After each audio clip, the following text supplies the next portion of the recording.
Halo semuanya, selamat datang di penelusuran kita kali ini. Hari ini kita bakal ngebedah salah satu program pemerintah yang lagi rame banget diomongin, yaitu program Koperasi Desa atau Kopdes Merah Putih. Pemerintah baru aja ngucurin dana yang jumlahnya fantastis buat ngebangun ekonomi desa. Niatnya sih super mulia ya kan? Tapi kalau kita beneran ikutin aliran uangnya dari awal, sebenarnya duit ini masuk ke kantong siapa duluan sih? Nah, mari kita petakan sama-sama. 83 triliun rupiah. Coba bayangin itu nolnya ada berapa. Ini adalah komitmen anggaran APBN sampai tahun 2026 nanti. Dan sebelum kita lanjut, aku mau tekenin satu hal nih. Analisis kita hari ini murni penelusuran objektif. Ini konsep follow the money ya, alias ngikutin jejak uang berdasarkan dokumen resmi negara. Sama sekali bukan teori konspirasi. Kita cuma mau tahu struktur aslinya seperti apa. Oke, langsung aja kita masuk ke pemain pertama di ekosistem raksasa ini, Bank Himbara. Jadi gini, uang 83 triliun tadi nggak langsung turun dari langit ke tengah desa. Pertama-tama, dana itu ditempatin di bank-bank BUMN kayak BRI, BNI, Mandiri, dan BSI buat disalurin ke 80.000 koperasi. Bank ini ngasih kredit maksimal 3 miliar per koperasi dengan bunga pasti 6% setahun. Nah, bagian menariknya di sini, kalau koperasinya ternyata gagal bayar gimana? Ternyata, risikonya ditanggung sama negara lewat skema potong langsung dari dana desa. Ibaratnya, bank dapat untung bunga yang pasti, tapi risikonya nyaris nol. Terus pasti kalian mikir kan, tunggu dulu, bunga masuk ke bank, tapi risiko kerugian ditanggung APBN atau dana desa. Kok bisa skema kayak gini berjalan sah secara hukum? Nah, ternyata semuanya udah dipagari secara legal, teman-teman. Ada Peraturan Menteri Keuangan Nomor 49 Tahun 2025 yang ngatur ini semua. Skema ini sengaja dirancang semacam shock absorber atau peredam kejut buat ekonomi kita.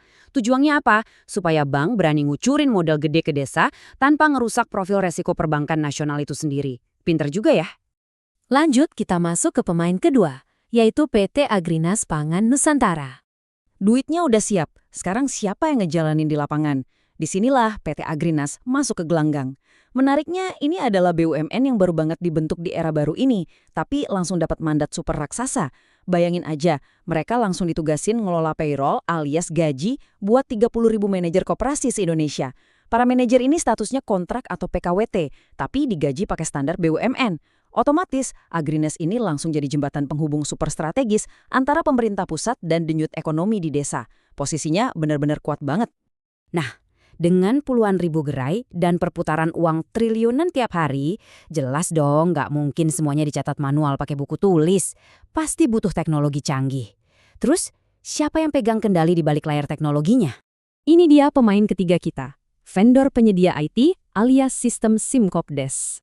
SIM-Kopdes ini semacam super app nasional yang wajib dipakai buat seluruh 80.000 koperasi tadi. Dari sistem kasir, daftar anggota, pembayaran, sampai urusan layanan apotek, semua lewat aplikasi ini. Vendor yang dapat proyek ini nggak cuma panen cuan dari biaya langganan dan kontrak maintenance jangka panjang loh. Mereka dapat akses ke harta karun yang sebenarnya, data transaksi harian jutaan warga desa. Coba dipikirin, data sebesar ini nilainya benar-benar nggak ternilai buat pemetaan ekonomi dan bisnis ke depan. Oke, sistemnya udah jalan, orangnya udah ada. Sekarang kita ngomongin fisiknya. Masuklah pemain keempat, para kontraktor infrastruktur. Membangun 80.000 bangunan baru, mulai dari gerai, gudang, sampai cold storage secara serentak di seluruh negeri itu proyek yang masif banget. Terus gimana kontraktor mau kerja cepat kalau nggak ada jaminan dibayar? Nah, negara turun tangan lagi lewat PMK nomor 15 tahun 2026. Aturan ini menjamin kalau cicilan konstruksinya ditanggung langsung sama APBN. Jadi kontraktornya udah pasti aman dan dibayar lunas dari kas negara. Nggak peduli koperasinya udah dapat untung atau masih rugi. Bangunan udah jadi. Terus isi dagangannya dari mana? Nah, pemain kelima yang ambil peran besar di sini adalah distributor dan rantai pasok nasional. Cita-cita awalnya sih mulia banget ya, memotong jalur tengkulak lokal yang selama ini sering nyekik petani. Tapi realitanya sekarang, buat menuhin rak 80.000 toko serentak dengan sembako yang stabil secara masif, ya mau nggak mau, orderan jumbonya lari ke distributor raksasa tingkat nasional. Jadi secara objektif, tengkulak lokal mungkin kepotong, tapi para pemain besar di industri konsumsi nasional malah makin kuat dapat jatah suplai pasti.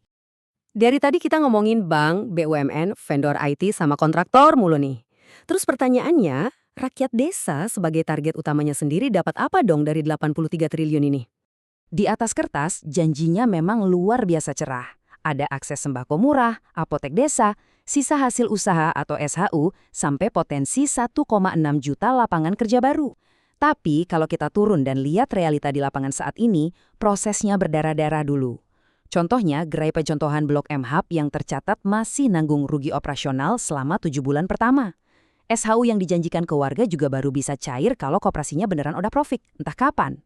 Terus buat para manajer tadi, status mereka kan kontrak PKWT, jadi belum ada jaminan jangka panjang.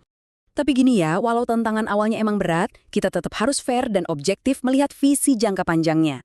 Harapannya sangat visioner. Pemerintah pengen koperasi ini ke depannya terintegrasi dan jadi penyuplai utama buat program raksasa lainnya kayak makan bergizi gratis. Kalau ekosistem ini sukses muter di desa, bayangin aja dampaknya. Ini benar-benar bisa jadi mesin yang ngangkat 18 juta keluarga keluar dari kemiskinan menuju Indonesia Emas 2045. Jadi, mari kita petakan semuanya supaya lebih gampang dicerna. Siapa sih yang sebenarnya menikmati hasilnya lebih dulu? Coba kalian perhatiin pola di tabel ini. Bank Himbara dapat bunga dan penyaluran kredit. PT Agrinas dapat posisi strategis. Vendor dapat kontrak bernilai tinggi plus data super mahal. Dan kontraktor dapat proyek pembangunan yang pasti dijamin APBN. Kapan mereka dapat untung? Jawabannya, sekarang juga. Sementara itu, rakyat desa dapat sembako murah dan SHU kapan? Jawabannya nanti, kalau programnya benar-benar berhasil. Nah, kesimpulannya, program berskala raksasa kayak gini pasti selalu dimulai dengan ngebangun infrastruktur. Dan pasti ada yang dapat untung duluan. Ini bukan berarti programnya buruk loh ya, niat kedaulatan pangannya sangat inovatif. Tapi tugas kita sekarang sebagai masyarakat adalah ngawal ketat prosesnya, supaya akuntabilitasnya terjaga dan uangnya beneran nyampe ke tujuan akhir. Nah, setelah ngikutin jejak aliran uang tadi, menurut kalian sendiri, siapa sih yang paling diuntungkan dari program 83 triliun ini? Coba dong tulis pendapat jujur kalian di kolom komentar. Terima kasih udah mantengin penelusuran kita kali ini, dan sampai jumpa di analisis seru berikutnya.